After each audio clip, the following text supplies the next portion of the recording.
जय सिया राम। आज हम जानेंगे काल भैरव जयंती कब है, यानी भैरव अष्टमी कब है और भैरव जी की पूजा कैसे करें, क्या उपाय करें, इन सब के बारे में आज जानेंगे। तो वीडियो के अंत तक बने रहें। चलिए वीडियो को शुरू करते हैं। ऐसा माना जाता है कि माता दुर्गा जी या काली जी का पूजा करने का तभी फायदा होता है जब काल भैरव की पूजा की जाए, उन्हें प्रसन्न किया जाए। माता दुर्गा या काली जी तभी संपूर्णतः प्रसन्न होती हैं जब काल भैरव जी प्रसन्न होते हैं। इसलिए नवरात्र में माता जी का पूजन करने के साथ साथ दिसंबर माह में काल भैरव जी की भी पूजा जरूर करनी चाहिए, क्योंकि काल भैरव जी की पूजा करने से काल भी नहीं टिक सकता। तो ग्रह की क्या औकात है, इसीलिए शनि मंगल राहु सभी को प्रसन्न करने के लिए काल भैरव जी के पूजन अर्चन जरूर करना चाहिए। तभी तो काल भैरव जी को दंडाधिकारी कहा जाता है। भगवान शिव के इस रुद्र रूप से काल भी डरता है, इसीलिए इन्हें काल भैरव कहते हैं।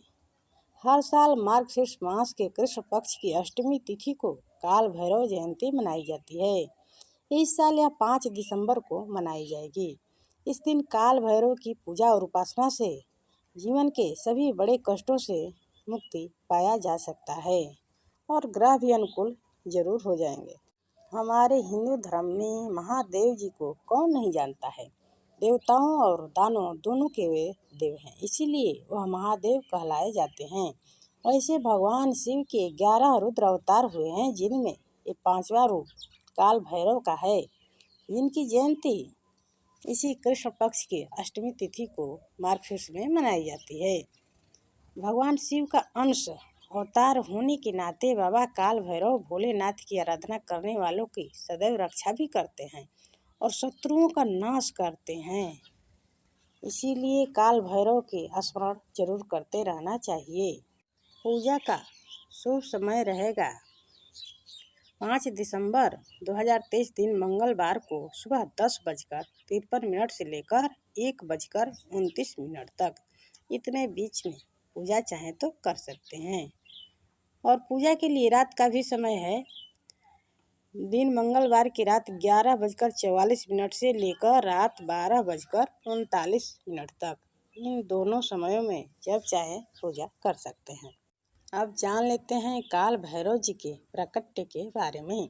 पौराणिक कथा के अनुसार एक बार ब्रह्मा और भगवान शिव विष्णु को लेकर यह बात चली कि दोनों में से कौन श्रेष्ठ है।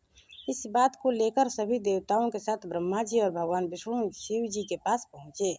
उस समय सभी देवताओं ने इस बात का आपस में बैठकर यह निष्कर्ष निकाला कि महादेव सबसे श्रेष्ठ हैं।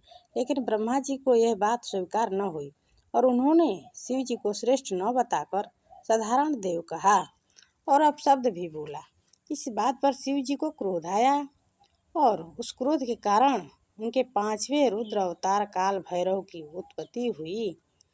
और क्रोध से भरे काल भैरव ने भोलेनाथ के अपमान का बदला ब्रह्मा जी के 5 मुखों में से एक मुख काट कर ले लिया। तब से ब्रह्मा जी के 4 मुख ही हैं। इस तरह माना जाता है कि काल भैरव जी की उत्पत्ति उसी समय हुई। काल भैरव जी को प्रसन्न करने के लिए और उनसे आशीर्वाद लेने के लिए शनिवार के दिन काले कुत्ते को रोटी खिलाएं। ऐसा करने से वो शीघ्र प्रसन्न होते हैं। काल भैरव की पूजा करने से जीवन में शत्रु बाधा से मुक्ति मिल जाती है और लोग शत्रु रहित होते हैं। यदि केवल काल भैरव जी के उनकी विशेष पूजा अर्चना की जाए तो बाबा भैरवनाथ कभी भी आप पर आँच नहीं आने देंगे। काशी में तो बाबा काल भैरव को कोतवाल कहा गया है।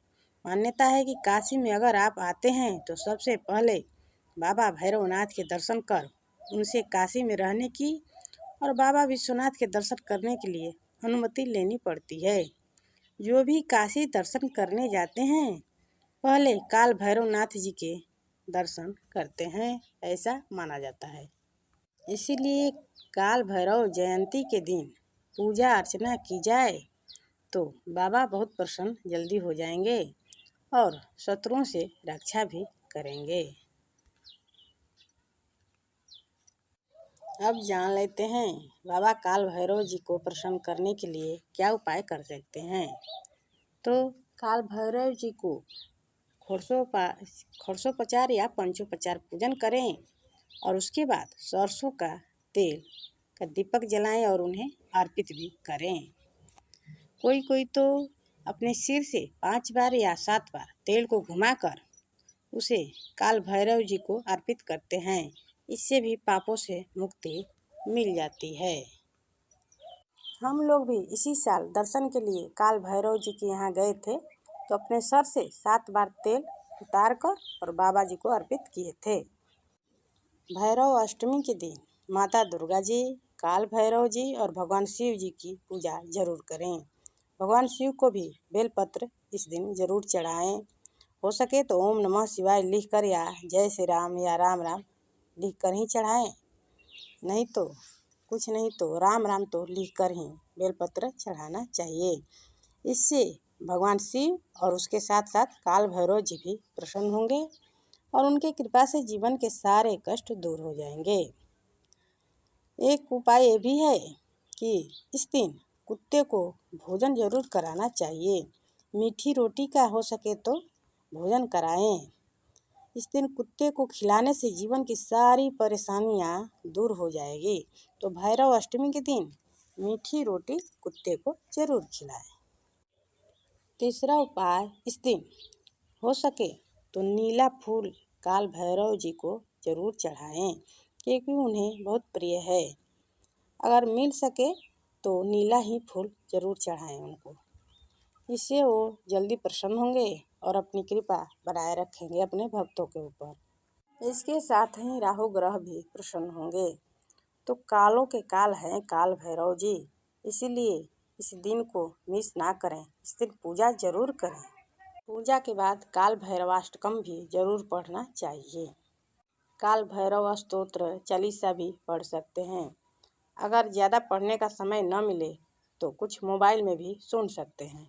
इस तरह काल भैरव जयंती पर पूजा अर्चना मंत्र स्तोत्र पाठ करके अपने जीवन के सारी मुसीबतों को दूर करें, शत्रुओं से अपने को मुक्त करें। आज के समय में गैर तो गैर अपने भी शत्रु बनते जा रहे हैं, इसलिए आज के ज़माने में काल भैरव जी की पूजा अर्चना जरूर करना चाहिए। इससे तमाम विघ्न बाधाओं से रक्षा होती रहेगी। तो आज के लिए बस इतना ही। अगले वीडियो में फिर कोई नई जानकारी के साथ उपस्थित होंगे। तब तक के लिए जय श्री राम, धन्यवाद। प्लीज़ लाइक शेयर सब्सक्राइब जरूर करें। विशेष बात, जिनको दुर्घटनाओं का डर हो या उनके कुंडली में दुर्घटना योग हो, उन्हें काल भैरव जी की पूजा जरूर करनी चाहिए और काल भैरवाष्टकम जरूर पढ़ें।